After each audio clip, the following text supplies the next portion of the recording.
Oh, what's up, guys? What is going on? Make sure I get this the right way. All right, cool. All set. Happy football season.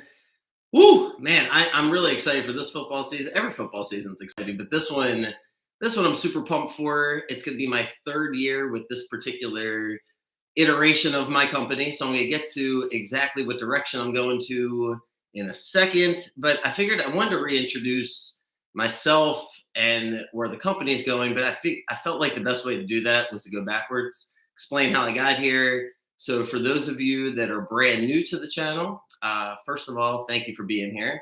And I look forward to you guys getting to know me, and I'll get to know you because the chat is wide open. So you'll feel free at any point to ask any questions, because from now on, everything will be live. And for those of you that have been here for the past couple of years, well, thank you guys. And I have a special message for you at the very end concerning membership. But let me just explain exactly what the heck I'm doing here, right? So this all started, whoo, gosh, getting old, 2011. That's when I first, stepped foot into the crazy sports betting world. So I want to take you back and share my journey with you. And therefore, if you're going to listen, you want to know where I'm coming from, this is going to be it, right? So 2011, I'm in the gym. This is in Baltimore. And, I'm betting on sports. At this point, I'm 23. I think I'm 23. Yeah, 23. And I'm betting like Sportsbook, AG, Bet Us, whatever those international sports books.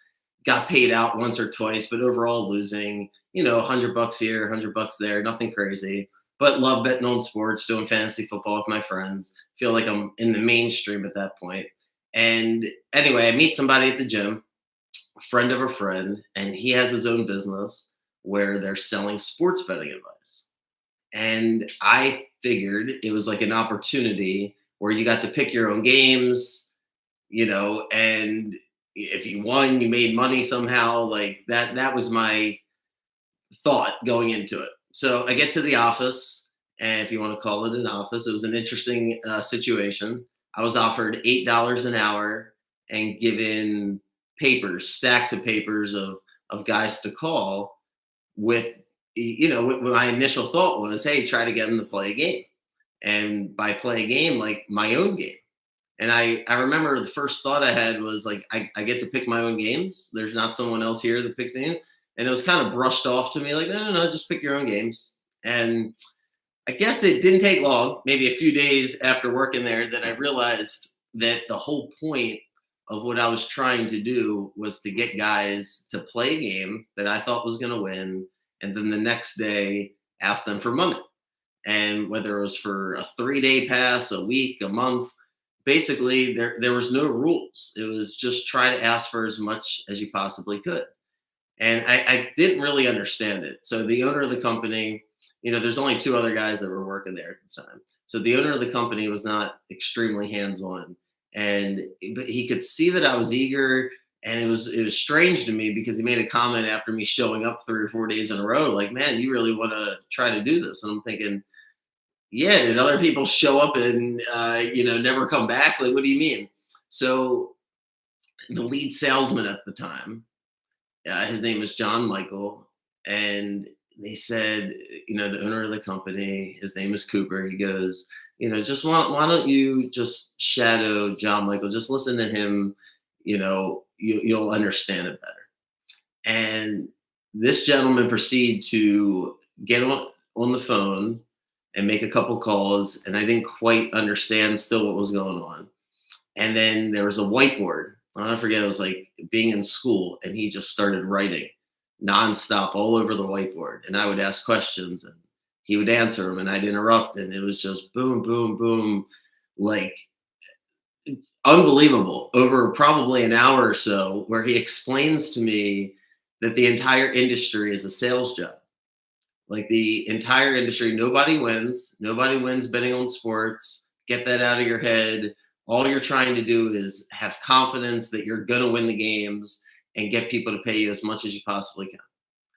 And I couldn't believe what I was saying. So couldn't believe what I was hearing. So after he mentioned that, I said, okay, let me like fact check this with Cooper, the boss, right? And Cooper co-signed it. He's like, yeah, that's exactly it. So I was like, it's just a sales job. It's so strange. I remember telling my friends, my dad, my brother, anybody that listened to me, like, you believe like this is a job? And I thought, hey, how do you get money from somebody if you lose? Like, I couldn't quite understand that. Long story short, after working there for a couple of months, I knew everything. He Cooper would bring in random people that were by random. I do mean random. They all had these phone rooms. It must have just been a thing in Baltimore, uh, 20 years ago, 30 years ago at this point, like before 2011. So 20, 30 years ago before that, there's a bunch of phone rooms where people were doing the same exact thing. And Cooper was a younger guy, only a few years older than me, and his phone room was brand new. So he would bring in this guy and that guy, and they would all meet me. And I couldn't believe the stories that I'm hearing and the sales tactics and what everybody was doing to get leads. Everything was about getting leads. And a lead was considered, somebody that was willing to play your games and eventually pay you money. And it was just such a foreign concept to me, but in a strange way, I picked it up really quickly.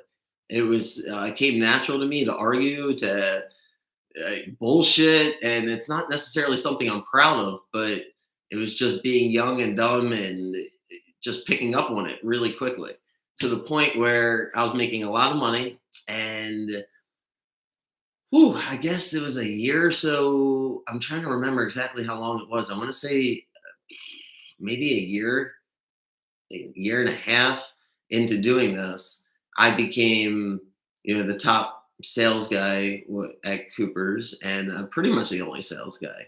And I had a really nice life as far as traveling. We had a nice office. I didn't really have to go, but I wanted to go. A lot of traveling, a lot of just fun stuff, right? And then everything basically came crashing down, and I really understood the industry at this point. So it was like, all right, I get it. We're selling sports betting advice. I'm still trying to win. I'll get to that part in a second. But I want to finish this train of thought. So after about a year and a half of being into the industry and making money and blah blah blah, things come crashing down. There's a lawsuit, and find out that in his infinite wisdom, Cooper and his partner decided to create a company without my knowledge called Billy Walters, something along the lines of the famous sports bettor Billy Walter. And it was essentially them really running it's very hard to explain exactly what they were doing because I don't know the full scope of it. But what I know is the company was sued for a lot of money, and it was claimed that we were essentially, in cahoots. When I say we, because I was so hands on with it, I'm not involved in the lawsuit, but the company is. Anyway, I want to just clarify all that part because I had nothing to do with the creation of this and the whole nine yards. But they had a website that was making people think that we as a sales room are working with Billy Walters. And after multiple times of Billy Walters saying, through legal, through attorneys, through whatever, hey, take this down, take this down. Cooper never took it down. And I had to, when it was just a civil lawsuit, the company's being sued. But when it happens, I'm basically like, hey, do I have to testify? Like, what's going to happen here? And do I have to hire a lawyer? And eventually they just settle and explain to me that all the leads that we've been getting for the past year and a half have somehow been intertwined, and now the company is no longer going to be able to invest in leads. Basically we're shutting the whole thing down. And I'm like, whoa, so where did the leads come from to begin with? Because I figured it was just like Google marketing or whatever they were doing. People were buying picks. And then we were trying to upsell. Like, I had no idea that Billy Walters was the end all be all to everything. So you come to find out, it's like, oh my gosh, the whole marketing plan that they've had this entire time, 90% of it is geared towards this Billy Walters site where I'm like, oh, okay. So you have to explain everything. So anyway, I want to talk about my personal journey, but I also want to stop for a half a second and explain this industry for a minute because I'll get to finishing me up in a minute, but I got to harp on this. So what do you mean the leads and Billy Walters, the whole 9 yards? Because I feel like I'm rambling a little bit. So let me pause for a second. This is how the industry works. Okay. You have a website. Now you have Twitter, Instagram, whatever. But back then it was a website. You had a website of handicappers or just one handicapper. And that guy would be 90% of the time a fictional character. There's some people in the industry that might use themselves, but at Cooper's, it was fictional characters. And then it was just salespeople, right? So you have pictures of people, you have profiles of people, and let's just say it's Bob's picks or Cooper's picks, whatever, whoever's picks it's going to be, it doesn't matter. It's a sales job. It's now you as the person on the phone talking work for Bob, Cooper, Jack, whoever the guy is. So you do some sort of marketing that gets the individual, the customer, to pay something, whether it's, like I said, $25 for a day pass, $50 for a week pass. There's all kinds of different marketing schemes through email and just through ads. Back in the day, there would be mailers and magazines. However, the whole game is the same thing, which is can you get somebody to buy something? And if they buy something, if the customer buys something, then you have an operation where you try to upsell them. And the upsell is depending on the phone room, depending on the salesman, can go in a variety of different ways. But what we would do, or what I would do, is I would say, hey, give the guy what he actually paid for, right? If he bought something for $25, give him what the game that he paid for, and then I'm selling the fear of missing out. So I'm hyping up my own games. I'm getting excited about them, and I'm trying to extract as much as I possibly can from the customer, and then praying to God that I win my games. And if I win, then you win, and we all win, and you pay me. Great. I'm feeling, I know it's on the bullshit side of things, but morally, I'm justified in doing it. I'm justifying doing it because I know I'm trying to win. So I'm like, all right, worst comes to worst, I lose, but I'm trying to win. So they're paying for the advice. It kind of is what it is situation. But come to find out, what else the Cooper and his partner and other, we'll call them, I guess, associates, what they were doing is once that person would pay me for X amount of dollars, and literally I'm making 90% of the sales. So we would have a couple sales, usually girls or, younger kids that were trying to make some sales themselves, but it's a very hard sales job to understand to begin with. So anyway, I'm making most of the sales. But with these other companies, with these other phone rooms with them, is after I was finished with the guy, Cooper was reselling that guy's information, right? So by finished with the guy, it would mean, hey, he's not paying you today. Maybe he wants to pay somebody else.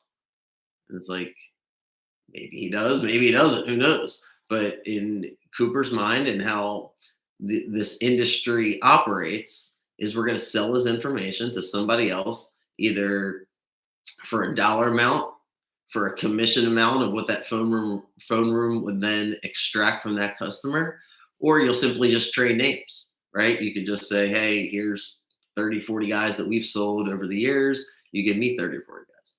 And once I understood that, I was very turned off by the whole thing. I felt like, you know what, this is just not something I really want to be a part of. It's not only that, but this lawsuit is freaking me out. And, I think I need to just get away from everybody. And I remember, I was doing a lot of traveling in my personal life. I was dating somebody that was, she's trying to make American Idol. We're in Florida. It's right before football season. And I just remember thinking like I could go back to the Baltimore office and see kind of what you know happens. They had already settled the lawsuit that was behind them, and they had explained to me how everything works. And I'm not trying to say that my moral high ground is superior to anybody, but it just didn't feel right. So I drove to California and moved to California. That was just the end of it. Well, sidebar is the girlfriend situation didn't work out. Then I moved to California. But yeah, moved to California for 3 years and off and on would talk to Cooper and see what was going on. It was interesting to me to kind of stay relevant with it. But at the same time, it was like, man, that's the more I learn, the worse it is. Like the more you learn, the more it's like, no. And there's nothing, Cooper would like suggest, hey, you could get an office in LA, you could get an office in Vegas, you could do this, you could do that. And not only did it not appeal to me, I bit the gambling bug. So fast forward to me living in California from 2013 to 2015, give or take maybe 2.5, 3 years, something like that. And all I did in that period of time for work was bet on sports. And I tried a bunch of things, met a bunch of people, didn't make any money doing anything else, and started losing money left and right. Let's see. I I can't even remember how much exactly I lost, but I remember losing $7,700 to a wild card with the Bengals Texans. I took the Bengals with Andy Dalton Saturday afternoon, drove down to Vegas 4.5 hours, bet $7,700 on the game, proceeded, to lose $7,700, trying to win 7,000. Bet cash. Back then, you either had to know a bookie or do the international sports betting thing. And I was like, I don't know. I got the cash. It's a 4-hour drive. Who knows what's going on with my life? Anyway, trying to stay on track, but started losing. Won a couple bets, but lost most of the bets, I would say. And I got to a point after that loss in the wild card round when I drove home. It was the Ravens Super Bowl year. So I drove back home Saturday night, late Saturday night. And the whole game plan was to win the Texans game, take the Bengals, stay in Vegas, bet the Ravens the following morning, then go home. So instead I go home, no money, and, still paying bills, but anyway, no money left on that trip. So wake up, it's 10 o'clock in the morning for the Ravens game, and I'm halfway watching it. And I'm rooting for the Ravens, but in a weird way, I was hoping they didn't cover because I knew I was going to bet them. Ravens cover, Ravens win. I'm pretty miserable.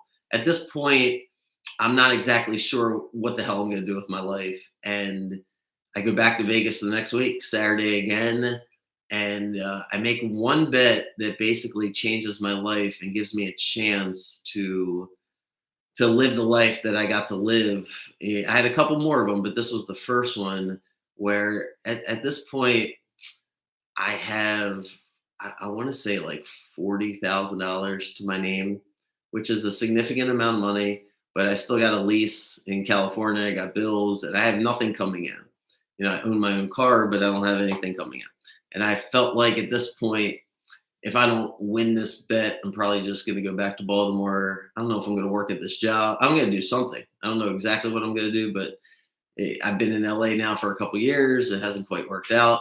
Well, I guess at this point it hasn't been a couple years, but it's been long enough. It's been enough. Where anyway, getting sidetracked. So Ravens are getting 10.5 points against the Broncos, and I just talked myself into, fuck it, I'm taking the Ravens and I'm betting $14,000 on it. And I was like, that's the number I'm going with. That's what I'm doing. So all week I'm scouting, I'm reading, I'm doing everything I possibly can to like justify it. And I'm having a pretty good time doing it. I'm like, you know what? I really believe the Ravens are going to win.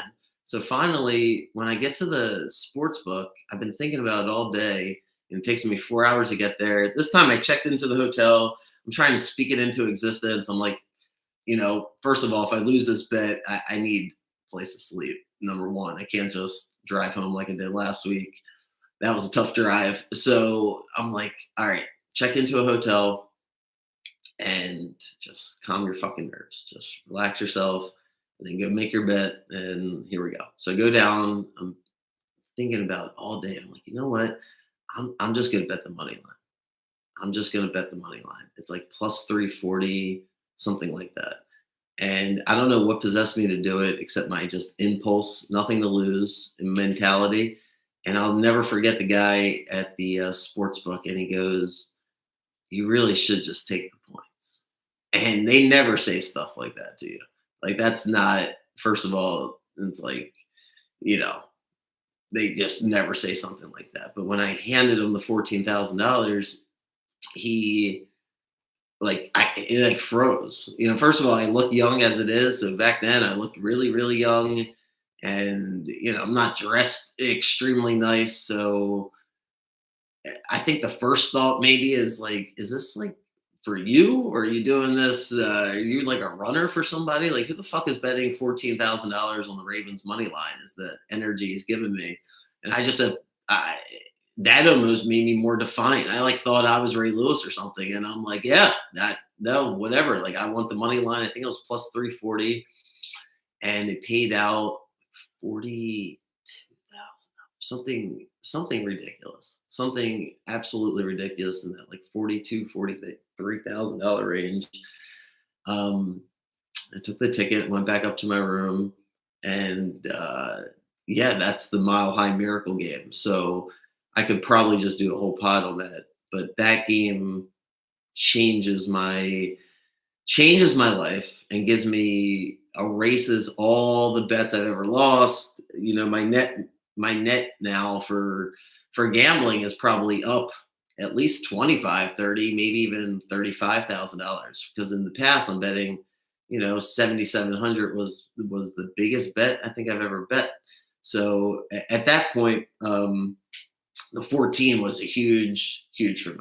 So the next week, Ravens beat the Patriots. I don't bet on it. And then I basically doubled down. I think I bet $20,700 on the Ravens to beat the Niners because it paid out 33,000, and that was the lucky number I was looking for. So it's like I win 33 on the Super Bowl, and then the following year, I lose opening day, Ravens Broncos. I drove and all season long I'm betting and I'm driving from LA to Vegas and LA to Vegas, and it's like, dude, I got to get a hold of this. But one thing leads to another. I go home for Thanksgiving and I drive back and I'm like, the Seahawks are going to kill the Broncos. I can just feel it. And I make the most reckless bet of my life because I bet $25,000 on the Seahawks, but I bet that the Seahawks had to score first and win the game. And looking back, you just don't fucking do that. That's just so silly because anything can happen. Anyway, I did it. It happened. It paid out like two and a half to one or 2.6 to one. It was like something absolutely ridiculous. It was like a $60,000 bet, and it just changed my whole life. Never had to get a real job, so I was able to live how I wanted to live after that. Still made some bets. Still drove back and forth and back and forth, but started losing. Frankly, I just was more successful in a few major bets and had the discipline, even though I'm not thrilled. I think I lost, gosh, was it $10,000 on the World Cup in 2014 on a stupid bet, and then lost 8 or 6 or something like that on Sunday Night Baseball with the Cardinals Giants. I definitely could talk about a lot of losses, but the truth of the matter is I'm net profitable from betting on sports in the most unique way that I can really even explain in that time where, I would lose. My winning percentage has to be in the 40s, if not in the 30s, but the big bets I happen to win. So I always wanted to coach basketball. I somehow get a job coaching basketball in 2016 as an assistant girls basketball coach with a cousin's friend, being a coach. I turned that into being the JV boys coach and the varsity boys coach all the way up to COVID. So for 3 years, I'm the varsity boys coach. I think it was 2015 actually I started. So anyway, varsity boys coach right before COVID. COVID happens, no more basketball. Don't know what I'm going to do. Live in Baltimore uh, with my now wife, but I guess at that point we've been together for a couple years. And I somehow bump into an old colleague, we'll say colleague, who's still in the sports betting industry, giving out advice. Bump into him at lunch, and one thing leads to another, and I'm like, you know what? I Let me see if this phone room's any different. So, all right, now we're more current. 2020, summer of 2020, I go into that phone room, and that's a circus. May as well be just like it was 10 years ago. You know, nothing's changed except crazier. Stories for days about the way they would exploit customers and illegally charge credit cards and sell crazy um, packages, if you want to call them that, that were just get one side to this guy, one side to the other. Like that phone room was the worst of any phone room. So I'm like, this is terrible. I can't be here. Like, I don't want to be here. What can I possibly do to get out of here? Like, so where do these leads come from? Is what I'm trying to figure out. Well, long story short, the owner of the entire company lived in Georgia.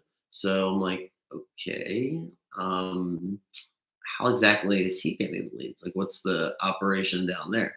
So meet the owner, and they had a gentleman who worked in Colorado who, unlike uh, what I was like a fake person that doesn't exist, it's just like a sales job. This guy live bets on all the games, and he is like a real person, and we're selling his picks. So it's a legitimate situation.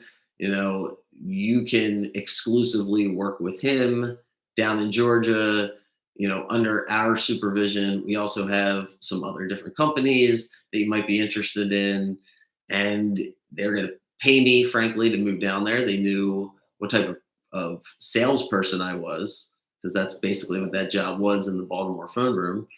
And after talking to the girlfriend, we decided to do it. So moved the dog, moved down to Georgia.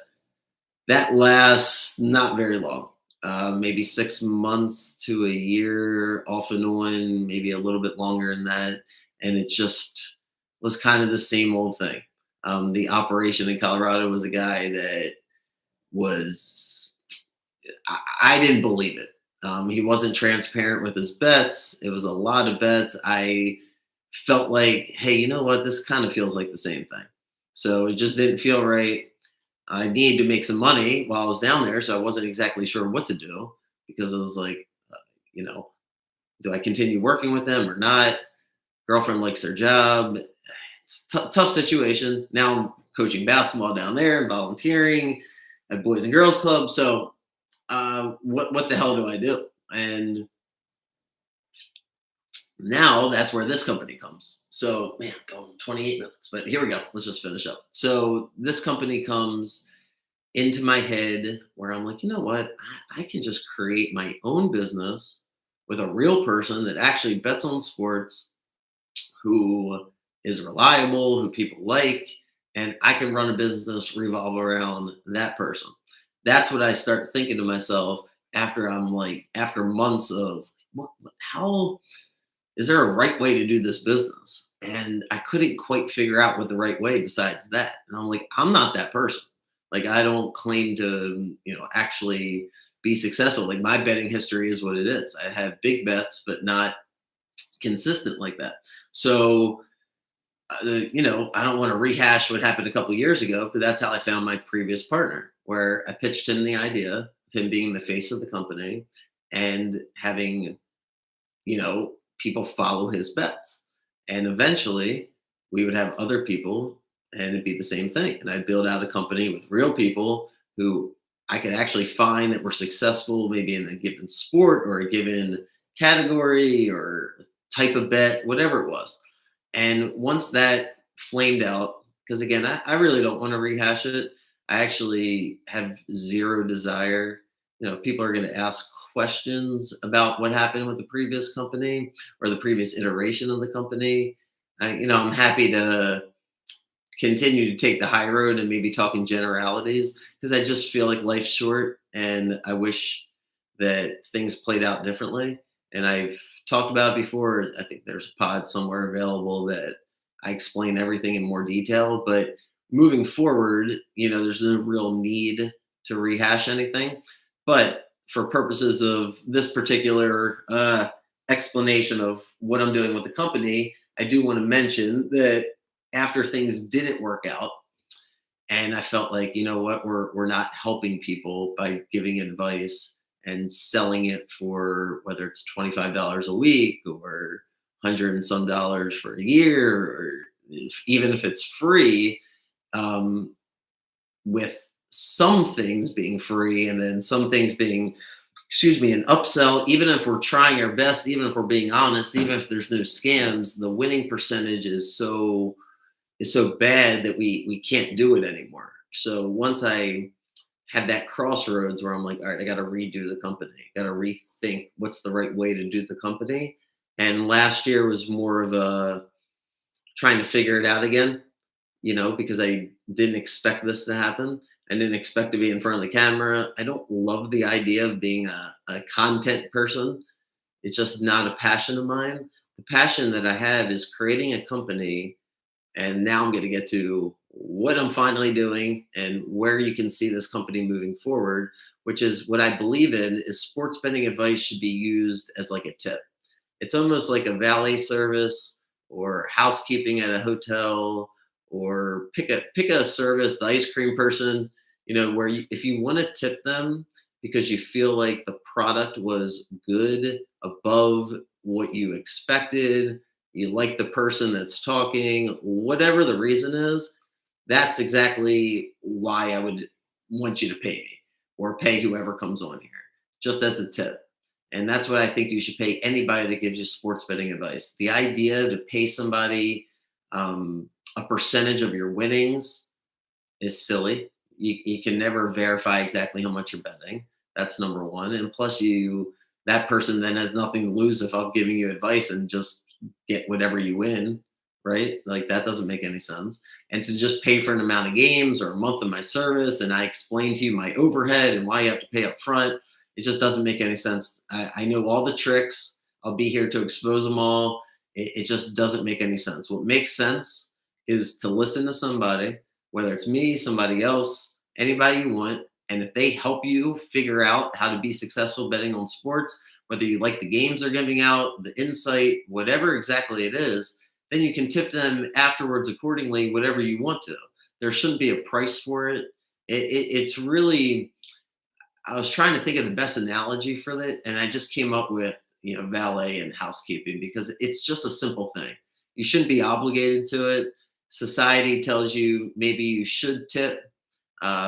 Sure, if the person does a good job, for given things, and to each his own, but I don't think there should be an obligation. I don't think it necessarily has to be every single time. And maybe those two are a little bit more leaning towards every single time. So anyway, it's the best I could think of at the moment. I just want this company, if it's going to work out, it's going to be because people are going to listen on YouTube. They're going to like, subscribe, whatever the hell is necessary for me to make money off YouTube. And if it works after football season, great. If not, it's really not that big of a deal to me because I'm going to continue, even if it takes me forever. It'll just be a side project. I won't have a problem figuring out how to make money. I look forward to having people on here who maybe have the opportunity to get their name out there. If there's people who actually think they can win, who I end up hiring or whatnot, that'd be great. And then the money and the chats can go to them, all that stuff. So yeah, my journey is basically I got really lucky. I got really lucky a couple years ago. I bet on Mahomes twice in the Super Bowl and the two Super Bowls that he won. I bet 25 grand on each of them. They are just ginormous bets for me. I didn't want to advertise that at the time. And, I bet 25 grand on the year before? Or the first year the Chiefs won the Super Bowl, they beat the Eagles that I bet on. Or excuse me, right, beat the Eagles. That same season, I bet 20 some, I think it was 25. It was either 20 or 25 when LSU to beat Florida State. that didn't work out. Um, but I got two out of the three right. So those were my three big bets over the past. When I was down in Georgia, I did bet on last year's Super Bowl as it finally got time to buy the house, and I felt like, as crazy as it sounds, I can't just bet $5,000 on the game. If I'm going to bet significant money on the game, I gotta. That's just the way I'm wired. So my whole journey, my reason for doing this is probably cathartic. Number one, just to get things off my chest, but to also see if I can, really crack through here and explain to people that if you're trying to win betting on sports, you really should study the people that cover sports. Handicappers are trying to make money. They're trying to sell you whatever they can sell you, be your friend, convince you, of FOMO, right? You don't want to miss out on this. You don't miss out on that. But if you really want to figure out who's going to win this Eagles Cowboys game, there's so much to read that's free, or you subscribe for a few bucks to somebody's newspaper or whatever, and just study yourself. And hopefully I can be in the inner circle of different people you listen to and ramble throughout the week on what we're thinking. And then ultimately you make the bets and you roll with it. The only value in hiring somebody to help you with sports betting would be if you want them to manage your portfolio. If you have a significant amount of money that you want to bet and you really need some discipline, you need somebody to like hold you accountable, sure. But it's probably not a handicapper to do that. You're probably paying like a therapist or somebody else. You don't need to pay somebody to tell you who to bet on. If you need somebody to tell you who to bet on, then you should be doing it for very few dollars, right? It should be super fun. It should be like, you know what, I'm in a contest, whatever. And at that point, you don't have to pay anybody. There's just too many people doing it for free. So don't set yourself up to have your information being sold. Don't set yourself up for having a weak moment where you don't want to miss out on something. So you bite for a couple $100, and next thing you're getting pretty girls and great voices are coming at you, and you just can't stop yourself but give in. Like it might sound like you wouldn't fall for it, or you might have fallen for it and you feel bad about it. Either way, don't do it again. Like that would basically be the theme of this company and where I'm going moving forward. Picks will be out for free, and I'll close as I continue to. Man, should probably take a couple more breaths in here. But I'm going to close with the message to the Telegram subscribers, and I'll put this actually, in writing so you guys can see it. But if you want to continue to support me, I really appreciate it. I'm certainly not going to turn it down. It's more than appreciated. If you want to support me even more, you can always do that. I'm always going to be like, thank you, thank you. That would be great. But to be completely transparent, in order for me to run the company the way I want to, I need to also offer everything to be completely free for everybody. Meaning, if you're still paying $14.99 a month, or you're paying $99 for the year, and you don't want to, it's no hard feelings to simply cancel. Or if you need me to cancel it for you, just let me know. I want to be. It's funny to say certain things. Everything about money is funny, right? No matter when you talk about it, who you're talking about, it's just, we all probably wish we didn't think about money as much as we do. But when it comes to this stuff, I appreciate anything that anybody wants to support. I never am going to turn down or pretend like I'm not doing this for money. But ultimately, if this is going to work out, it's going to work out because, I make money through content, or somebody hires me to do this for a larger platform. So if you want to send in a few bucks here or there, or keep your subscription, I appreciate it. I hope I do my best to actually help you guys throughout football season, but we'll see. I feel good. Everybody feels good on Tuesday going into the first week of football season. So I'll do another pod here before the Eagles-Cowboys game, talk about the Ravens season in more detail, but I wanted to get this out here for anybody that felt like listening. So from now on, everything will be live for the most part. So chat will be open. That way, if you have any questions, comments, concerns, anything, I'm here. All right, I think that's good. Have a good day. Happy Tuesday. Enjoy the last 2 days. Well, if you're betting baseball, good luck. But if not, take a deep breath. We got time. 2 more days. See ya. All right, buddy.